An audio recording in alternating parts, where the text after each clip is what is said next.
जिस सर को गुरूर आज है या ताज बरी का, जिस सर को गुरूर आज है या ताज बरी का, कल उस पे ही यही शोर है फिर नौहागरी का। सलाम, नमस्ते, सत श्री अकाल। मैं हूं आपके साथ हर्षिता मिश्रा और आप देख रहे हैं टाइम्स मेल। सऊदी अरब और अरब का पूरा खित्ता इस वक्त तारीखी बदलाव के दौर से गुजर रहा है। यानी अरब खित्ता ही तरक्की और मॉडर्नाइजेशन के नाम पर अब पूरी तरह से बदल रहा है।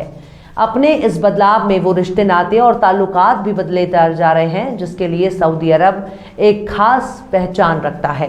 जैसा कि हमने आपको पहले ही बता दिया है कि सऊदी अरब किस रास्ते पर निकल चुका है। सऊदी अरब की इस तब्दीली के पीछे एक खास चेहरा है, जिन्हें सऊदी किंग का बेटा कहा जाता है, जिनका नाम है मोहम्मद बिन सलमान।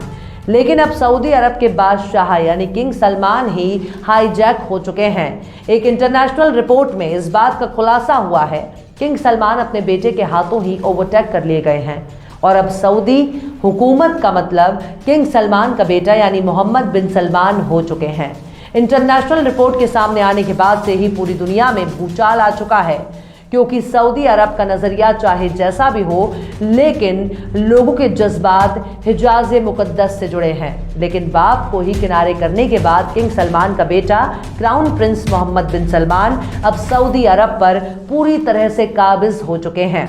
क्या सऊदी अरब पर अब मोहम्मद बिन सलमान की हुकूमत चलेगी या फिर सऊदी अरब अपने सबसे बड़े कोल्ड वॉर की तरफ बढ़ चुका है, जिसमें सऊदी की राजघराना अब अपने ही लोगों का दुश्मन बन चुका है?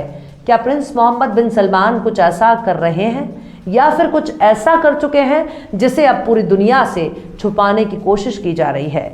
किंग सलमान गिरफ्तार कर लिए गए हैं या फिर नज़रबंद? बताएंगे आपको और भी बहुत कुछ। लेकिन आप अगर हमारे चैनल पर नए हैं और पहली बार हमारी वीडियो को देख रहे हैं तो आप हमारे चैनल टाइम्स मेल को सब्सक्राइब कर लें, वीडियो को लाइक कर दें और बेल आइकन का नोटिफिकेशन बटन भी आप प्रेस कर दें, ताकि बिना देरी हमारी हर खबर आपको मिलती रहे। लौटते हैं अब खबर की तरफ। इस वक्त सऊदी अरब प्रिंस मोहम्मद बिन सलमान के मॉडर्नाइजेशन पॉलिसी पर तेजी से बढ़ता जा रहा है। वहीं दूसरी तरफ सऊदी अरब के शाही खानदान के भीतर ही बगावत की आग भड़क रही है। मोहम्मद बिन सलमान और उनके वालिद के दरमियान एक बड़ा विरोध भी सामने आ चुका है, यानी बाप और बेटे के रिश्ते में बहुत बड़ी दरार आ चुकी है। सऊदी अरब का तेजी से मॉडर्नाइजेशन होता देख पूरी दुनिया हैरान है।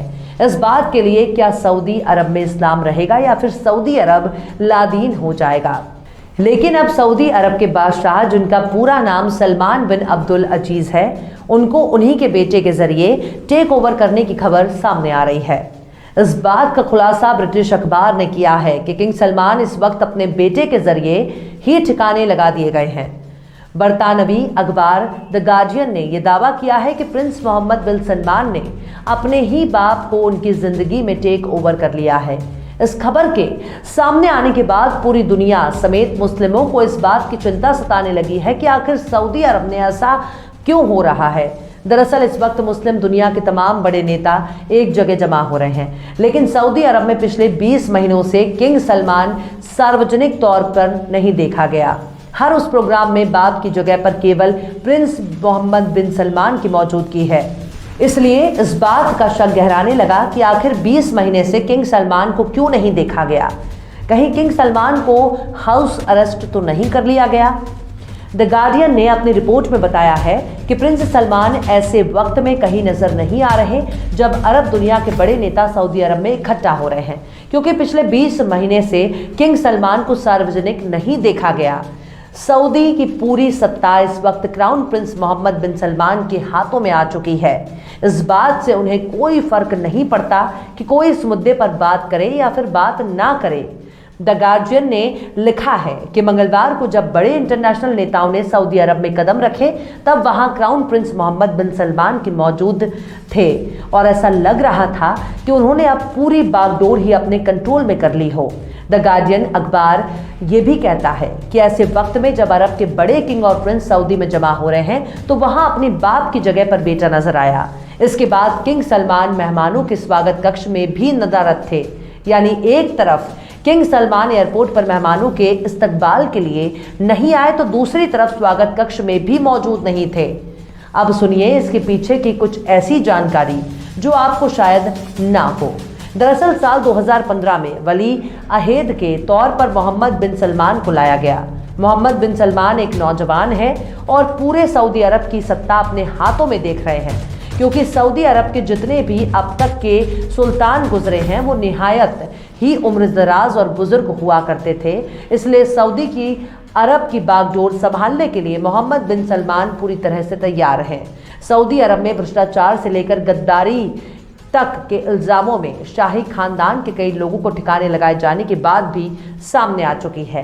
ऐसे में मोहम्मद बिन सलमान अपने वालिद के सबसे पसंदीदा बेटे कहे जाते हैं, लेकिन जैसे जैसे वक्त गुजरता गया मोहम्मद बिन सलमान की नज़र अपने बाप की कुर्सी पर जा टिकी है।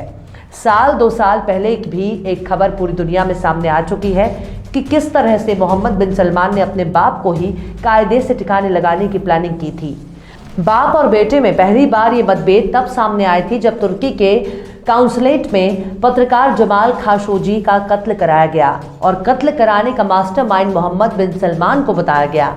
अमेरिकी खुफिया एजेंसी CIA ने इस वारदात के पीछे मोहम्मद बिन सलमान को जिम्मेदार बताया था। इंटरनेशनल मीडिया रिपोर्ट्स में बताया गया था कि मोहम्मद बिन सलमान के जरिए अपने बाप को ठिकाने लगाने का मामला तब सामने आया जब 2019 में सऊदी किंग ने मिस्र का दौरा किया। उस वक्त किंग सलमान को उनके सलाहकारों ने खबरदार किया कि अगर उन्होंने अपने बेटे प्रिंस मोहम्मद बिन सलमान के खिलाफ कोई एक्शन लिया तो उनको बहुत बड़ा खतरा हो सकता है। यानी कि साफ तौर पर किंग सलमान को बताया गया कि उनके बेटे के जरिए उनको हमेशा के लिए रास्ते से हटाया जा सकता है। ये बात इतनी बड़ी खबर थी कि सऊदी किंग को सऊदी अरब के अंदर भी बताया नहीं जा सका, बल्कि इस बात की जानकारी उनको मिस्र में दी गई। जैसे ही इस बात की जानकारी किंग सलमान को हुई, वैसे किंग के वफादार 30 से ज़्यादा सिक्योरिटी कमांडो को मिस्र के लिए रवाना कर दिया गया और फिर मिस्र में मौजूद सिक्योरिटी कमांडो को वापस सऊदी बुला लिया गया। किंग सलमान को इस बात का डर भी सताने लगा था कि कहीं मिस्र में उनके साथ मौजूद सिक्योरिटी कमांडो उनके बेटे के इशारे पर काम करने वाले ना हो। उस वक्त रिपोर्ट में यह भी दावा किया गया था किंग सलमान के साथ जो सिक्योरिटी एहलकार मिस्र गए वो दरअसल किंग सलमान के वफादार नहीं थे, बल्कि वो उनके बेटे के वफादार थे। इसलिए सिक्योरिटी एहलकारों की सर्विस भी इस शक में खत्म कर दी गई कि कहीं ये लोग किसी बड़ी साजिश में शामिल ना हों। उस वक्त मीडिया रिपोर्ट्स ने इस बात की जानकारी भी सामने आई कि जब किंग सलमान अपने वतन सऊदी अरब लौटे तब उनका स्वागत करने वालों की लिस्ट में उनके बेटे का नाम नहीं था, जबकि अरब के कल्चर में जब मुल्क का बादशाह आता है तो उसके स्वागत के लिए तमाम राजकुमार और शाही खानदान के लोग मौजूद हुआ करते हैं। अब इस बात का खतरा मंडराने लगा है कि आखिर किंग सलमान कहाँ हैं। तो इस तरह से हमने आपको अपनी इस खबर में इंटरनेशनल रिपोर्ट के आधार पर उस खबर को बताया जिसे शायद आपको जानना बहुत ज़रूरी था। बहरहाल चलते चलते आखिर में अहमद जावेद ने भी क्या खूब फरमाया है, सर को ना फेंक अपने फलक पर गुरूर से, सर को ना फेंक अपने फलक पर गुरूर से, तू खाक से बना है तेरा घर ज़मीन है। फिलहाल इस वीडियो में बस इतना ही। ये वीडियो आपको कैसा लगा कमेंट बॉक्स में आप ज़रूर बताइए। वीडियो पसंद आए तो लाइक करें। हमारे वीडियो लिंक को फेसबुक, ट्विटर, व्हाट्सएप पर अपने रिश्तेदार, यार, दोस्तों को भी शेयर करें और बेबाक, निष्पक्ष, स्वतंत्र पत्रकारिता को सपोर्ट करने के लिए आप हमारे यूट्यूब चैनल टाइम्स मेल को ज़रूर सब्सक्राइब करें और हाँ, बेल आइकन की घंटी वाली बटन आप ज़रूर दबा दें ताकि आपको हमारे आने वाले नए वीडियो की नोटिफिकेशन फ़ौरन ही मिल जाए। फिर मिलते हैं किसी और वीडियो में एक नई खबर के साथ। हर्षिता मिश्रा को दीजिए इजाज़त। जय हिंद। तो देख लिया आपने हमारे इस वीडियो को। हमें उम्मीद है कि आपने हमारे वीडियो को लाइक किया होगा और दूसरों को भी शेयर किया होगा। अगर अभी तक आपने हमारे चैनल टाइम्स मेल को सब्सक्राइब नहीं किया है तो जल्दी से सब्सक्राइब कर दें और बेल आइकन भी प्रेस कर दें। पढ़ता हूं तो कहती है ये खालिक की किताब, पढ़ता हूं तो कहती है ये खालिक की किताब, है मिसल यहूदी ये सऊदी भी अजाब।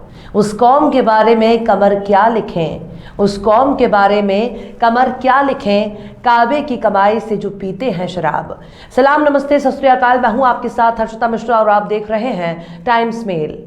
अल हिजाज हिजाज मुकद्दस या फिर हिजाज, एक ऐसा देश जहां इस्लाम के आखिरी पैगंबर की आमद हुई, ऐसा देश जो अपने अदल और इंसाफ के लिए जाना जाता है, एक ऐसा देश जहां नाइंसाफी बिल्कुल भी बर्दाश्त नहीं की जाती, ऐसा देश जिसे आखिरी नबी का मुल्क कहा जाता है।